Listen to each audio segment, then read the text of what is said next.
வணக்கம். நான் +2 படிச்சுட்டு இருந்தேன். அப்போ எங்களுக்கு மேக்ஸ் கிளாஸ் எடுக்கிறதுக்கு யசோதா டீச்சர் இருந்தாங்க. அவங்க பார்க்க ரொம்ப கலராக அழகாக ஹைட்டாக இருந்தாங்க. எப்பயுமே லூஸ் ஹேரில் தான் வருவாங்க. தலை நிறைய மல்லிப்பூ வச்சுட்டு ரொம்ப பார்க்கவே ஹோம்லியாக இருப்பாங்க. நான் லாஸ்ட் பெஞ்சில் உட்காந்துருந்தேன். யசோதா டீச்சர் கிளாஸ் எடுத்து முடித்ததும் ரவுண்ட்ஸ் எல்லாத்தையும் சுற்றி வந்துட்டு கடைசியாக என் பக்கத்தில் வந்து நிற்பாங்க. யசோதா டீச்சர் என்கிட்ட மட்டும் நல்லா சிரித்து பேசுவாங்க.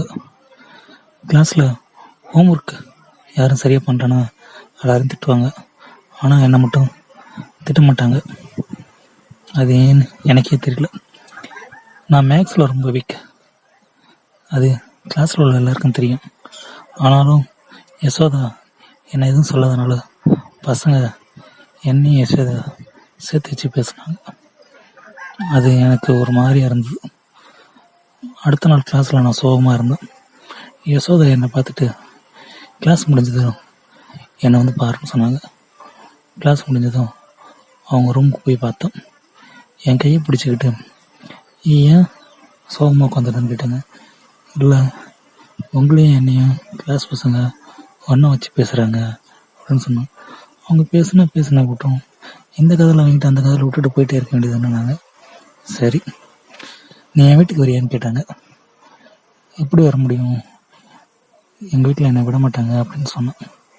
சரி, நீ மேக்ஸில் வீக் தானே, நாளைக்கு நீ உங்கள் அப்பாவை கூப்பிட்டுவான்னு சொன்னாங்க. நானும் எங்கள் அப்பாவை கூப்பிட்டு போனேன்.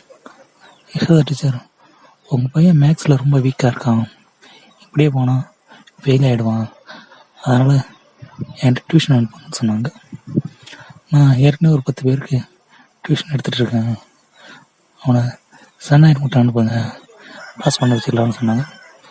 எங்கள் அப்பாவும் சரின்னு சொன்னாங்க. அப்படியே நாள் போச்சு. சனிக்கிழமை வந்தது. வீட்டில் சாப்பிட்டு அவங்க சொன்ன இடத்துக்கு போனோம். அவங்க போய் இறங்கி ஃபோன் பண்ணோம். அங்கேயே வெயிட் பண்ணு, ஒரு 5 மினிட்ஸில் வந்துடுன்னு சொன்னாங்க. நான் கொஞ்சம் நேரம் வெயிட் பண்ணிகிட்டு இருந்தேன். யசோதா டீச்சர் கண்கள் பார்க்க நல்ல பெருசாக இருக்கும்.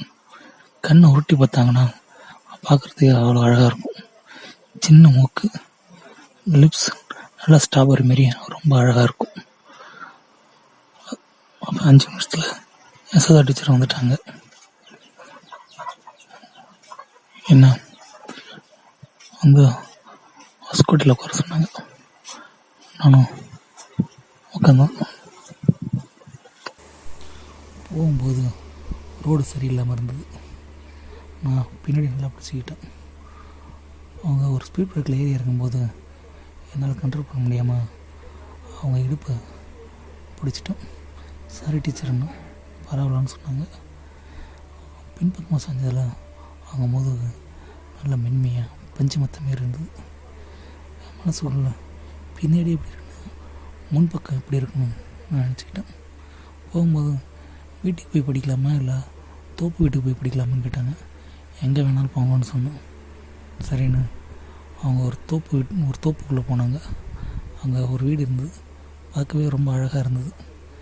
கதவு திறந்து உள்ளே போனதும் என்னை உட்கார சொல்லிட்டு நான் குளிச்சுட்டு வந்துடுறேன்னு சொல்லி போனாங்க. ஒரு 5 நிமிஷத்தில் குளிச்சுட்டு வந்தாங்க. ஒரு நைட்டி போட்டுட்டு அதுலேயும் ரொம்ப அழகாக இருந்தாங்க. என் பக்கத்தில் வந்து உட்காந்துக்கிட்டு கொண்டை போட்டாங்க. கொண்டை போட கையை மேலே தூக்கும்போது அவங்க நைட்டிக்குள்ளே எதுவும் போடலைங்கிறது தெரிஞ்சுது. என் பக்கத்தில் வந்து 1 மணி நேரம் மேக்ஸ் சொல்லி கொடுத்தாங்க. கொஞ்சம் நேரத்தில் எனக்கு தலை வலிக்குதுன்னு சொல்லி என் மடியில் அப்படியே படுத்துக்கிட்டாங்க. நானும் என்ன பண்ணுறேன்னு தெரியாமல் என் கை விரலால் அவங்க தலையை நல்லா கோதி விட்டு, அவங்க ரொம்ப நல்லா இருக்குது, அதேமாரி நல்லா கோதி விடுன்னு சொன்னாங்க. கொஞ்சம் நேரத்தில் என் இன்னொரு கையை எடுத்து அவங்க இடையில வைத்து வருடணும். அவங்களுக்கு அது ரொம்ப பிடிச்சி போயிருந்தது. அவங்க கொஞ்சம் நேரத்துலேயே என் கூட சந்தோஷமாக இருக்க ஆரம்பிச்சிட்டாங்க. அப்புறம் 2 பேரும் ஒன்றா குளிச்சுட்டு ட்ரெஸ் போட்டுட்டு கிளம்பிட்டோம். அப்புறம் எப்போடா சனி ஞாயிறு வரும்னு ரொம்ப ஆசையாக இருந்தோம். அப்போ தான் 2 பேரும் சந்தோஷமாக இருக்கலாம்னு நினச்சோம். Okay, thank you. மறக்காமல் நம்ம சேனலை சப்ஸ்கிரைப் பண்ணிவிடுங்க. நன்றி, வணக்கம்.